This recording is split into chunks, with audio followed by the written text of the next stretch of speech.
Vladimir Putin's army advancing on nearly all front lines.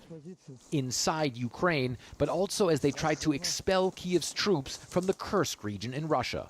We fought for this area for almost 3 months, this Russian Marine says. Thanks to the assault groups of the 810th Brigade, we knocked out these Ukrainian servicemen.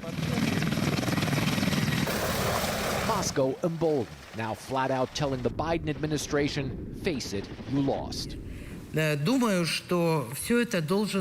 The West should hear all this, rethink it, come to their senses and admit they lost. They failed to achieve the goals of containing Russia's development. They were unable to defeat Russia geopolitically, the Speaker of Russia's Senate says.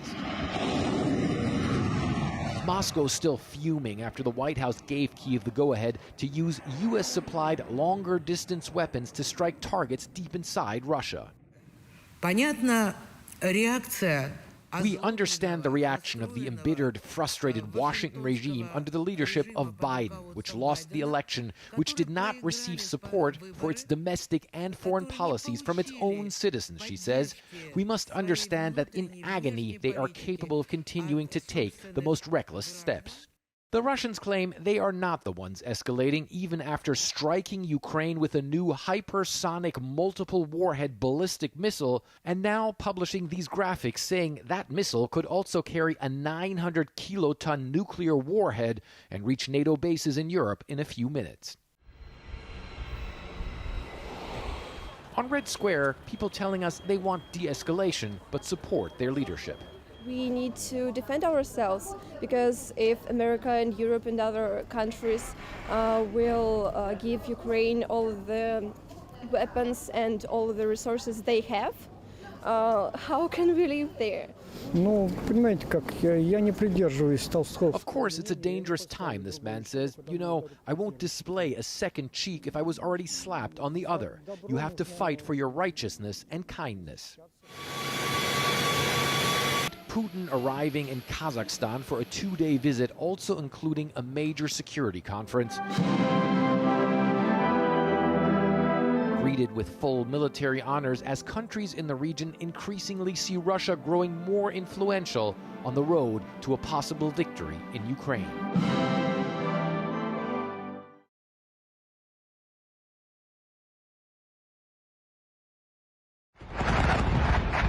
In the early morning hours, Russia launching yet more massive aerial strikes against Ukraine. The sheer size of the attack, more than 90 missiles and about 100 drones, laid out clearly by the Russian president himself. On our part, these strikes took place in response to the continuous strikes on Russian territory by American ATACMS missiles, Putin said. As I have said many times, there will always be a response from our side. The Russians irate as the Ukrainians continue to use U.S.-supplied ATACMS surface-to-surface missiles to hit targets deep inside Russia after getting the go-ahead from the Biden administration. Top Russian politicians now accusing the U.S. president of playing with fire.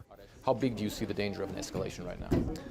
I believe we are right now in the most dangerous stage for the simple reason we have a lame duck in the United States of America, with all my respect to Mr. Biden.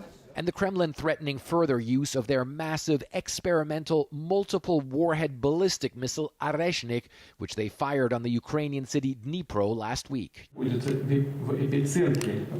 Everything that is in the epicenter of the explosion will be decimated, Putin said, turned into elementary particles, essentially into dust. The missile hits even well-protected objects located at great depth. This as Moscow is trying to maintain support at home for what it still calls its special military operation in Ukraine. The Defense Ministry publishing this slickly produced video urging Russians to join the army. We are with our warriors until victory. This is our land, the narration says. The Kremlin has said Vladimir Putin is willing to talk to U.S. President-elect Donald Trump both about ending the Ukraine war and improving U.S.-Russia relations, but they want Washington to make the first move. the spokeswoman for Russia's foreign ministry tells me. We are open to normal relationships which are based on mutual respect and international law. If the country, I don't know, United States or other countries would like to, on this base, to improve, to promote, to develop, to reconstruct, rebuild relationship with us, we can do this.